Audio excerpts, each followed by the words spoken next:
Baru saja kita mendengar di dalam bacaan Injil sosok Yohanes Pembaptis. Tokoh yang sering kali disebut sebagai Elia yang akan datang. Karena di dalam perjanjian lama seperti kita tahu Elia pergi naik kereta berapi. Dan hadirlah sosok Yohanes Pembaptis dengan kata-kata yang tajam seperti Elia. Bahkan Nabi Yesaya pun menyebutkan Yohanes itu adalah orang yang mengawali Mesias. Dia adalah nabi yang akan berseru-seru di padang gurun dengan satu kata yang selalu konsisten. Bertobatlah, kerajaan Allah sudah dekat. Pemberitaan Yohanes dikonsistensikan dengan kehidupan dia yang amat sangat sederhana. Berjubahkan, tadi jelas sekali, bulu unta, ikat pinggang kulit, makanannya pun adalah belalang dan madu hutan. Yohanes begitu strict, keras pada dirinya sendiri. Karena apa? Dia mau konsisten dengan berita yang ditawarkan adalah pertobatan. Maka orang-orang pun datang tidak hanya dibaptis, tetapi juga bertobat. Dan tadi kita melihat ada hal menarik pada saat orang Farisi dan Saduki datang, justru tidak begitu ramah disambut oleh Yohanes. Yohanes menentang mereka. Kenapa? Karena Yohanes tahu orang Farisi dan Saduki adalah orang yang keras kepala. Sistem prinsip dasar kepercayaan mereka adalah dasar kesombongan rohani. Mereka merasa sebagai bangsa terpilih Yahudi, sudah Yahudi adalah kelompok yang khusus lagi. Dan mereka sangat sadar mereka keturunan Abraham. Jadi kalau sudah namanya keturunan Abraham, itu eksklusif pasti diselamatkan Tuhan. Ini yang dibenci oleh Yohanes. Karena orang-orang seperti ini pasti punya kecenderungan meremehkan dan menjelekkan yang lain. Maka mereka mau dibaptis hanya supaya apa? Supaya sama saja. Padahal Yohanes menuntut apa? Pertobatan. Bukan hanya semata-mata pembaptisan. Kalau kita kembalikan semangat pertobatan ini dalam semangatnya tahun kerahiman, saya tertarik mengingatkan Anda, walaupun tahun kerahiman sudah lewat, ada 2 poin dari pertobatan yang diangkat oleh Bapak Paus. Yaitu apa? Pertobatan harus diwarnai 2 hal. Pertama adalah liberation, dan yang kedua adalah restoration. Liberation itu berarti apa? Membebaskan. Jadi kalau orang bertobat itu berarti harus berani membebaskan. Contohnya, pengalaman sakit hati, dikecewakan, jengkel. Kita simpan terus nih dalam hati, sehingga kita tidak bisa memaafkan. Ini adalah ciri orang yang tidak bisa bertobat. Karena menyimpan kesakitan dalam hati. Maka kalau mau bertobat, liberation, bebaskan. Hanya seringkali untuk membebaskan kita berat. Karena apa? Enak banget dia diampuni, udah nyakitin gue. Saya akan bahagia kalau dia menanggung 2-3 kali lipat lebih parah dari saya. Itu. Sulitnya manusia melepaskan, membebaskan. Membebaskan pun itu artinya apa? Dari kelekatan-kelekatan. Dari kehidupan-kehidupan kita yang tidak teratur. Hei anak-anak, Mas Dinar, dengerin. Karena Romo dengar banyak Mas Dinar yang maniak main game. Itu tidak teratur. Kalau Mas Dinar maniak berdoa, that's good, you know.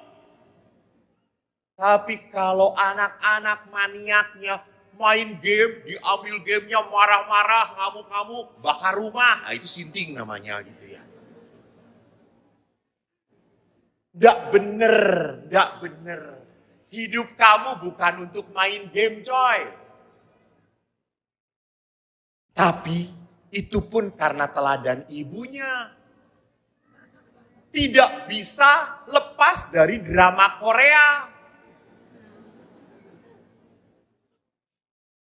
Jadi bagaimana mungkin anaknya bisa lepas? Anak, jangan main game. Mama jangan nonton drakor. Beda, drakor beda, anak beda. Drakor itu bagus banget. Dan anak akan berkata, kata siapa? Gitu. Tetap aja mama melotot terus.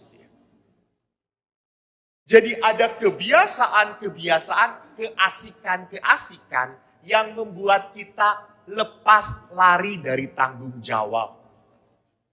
Sama bapak-bapak juga seringkali terhanyut oleh hobinya. Hobi. Gosokin terus mobilnya sampai kinclong.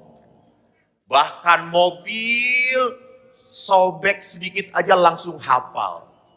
Istrinya sobek di mana-mana nggak hafal. Karena nggak pernah diliatin. Mungkin ngelihat istrinya sudah enak.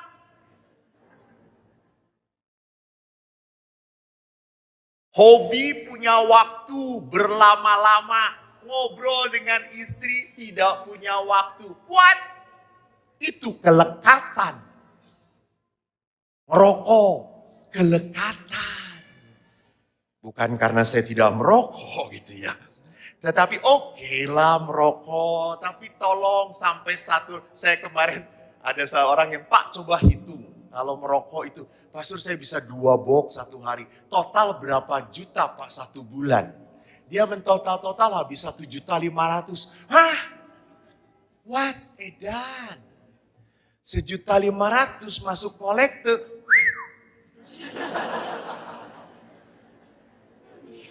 Kita bisa bangun gereja baru coy. Jadi kalau tahun depan gereja kita tambah, rupanya bapak-bapak bertobat. Kelekatan. Kita boleh saja punya hobi, tidak salah.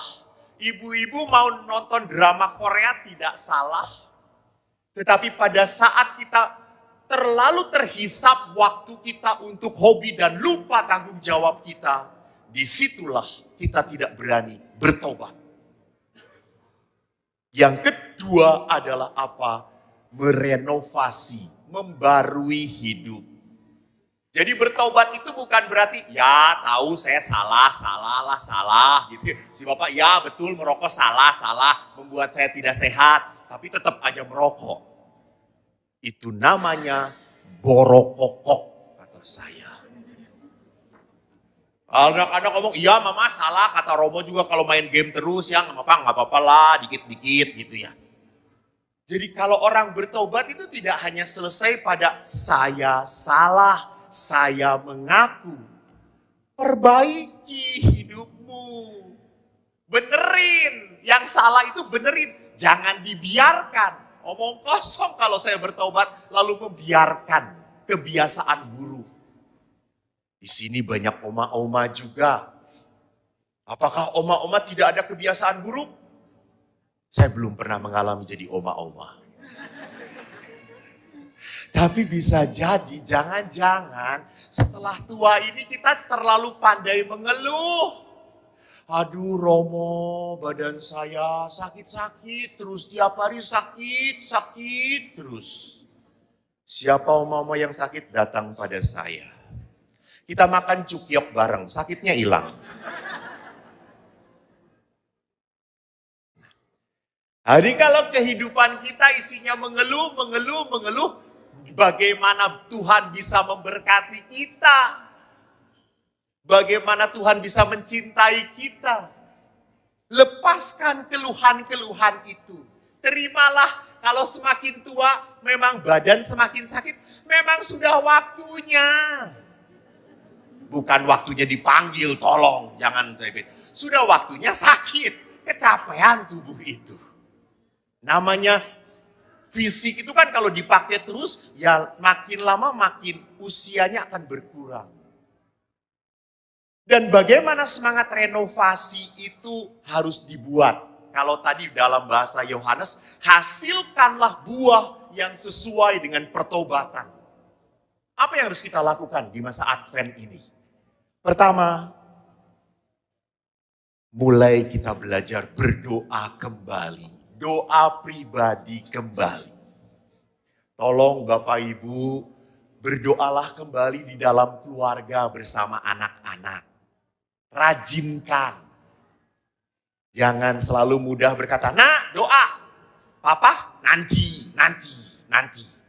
Sebelum dipanggil Tuhan, Papa doa." No. Dengan anak-anak. Anak-anak sangat bahagia pada saat mereka bisa berdoa. At least 2 Bapa Kami, 3 Salam Maria cukup, gak apa-apa. Bukan panjangnya, tetapi kebersamaannya. Kedua adalah apa? Pelayanan. Belajarlah melayani. Saya sedih sekali, jujur sedih. Mumpung terbuka dan secara online juga. Saya sedih. Dibuka pendaftaran prodiakon, saudara-saudara, pelayanan prodiakon sudah hampir 2-3 bulan yang daftar 300 bapak-bapak. Edan kiamat sebentar lagi. Cuma 30 bapak-bapak mana? Nggak perlu duit, tenaga aja. Udah duit aja pahit, apalagi tenaga gitu ya. Menyedihkan toh.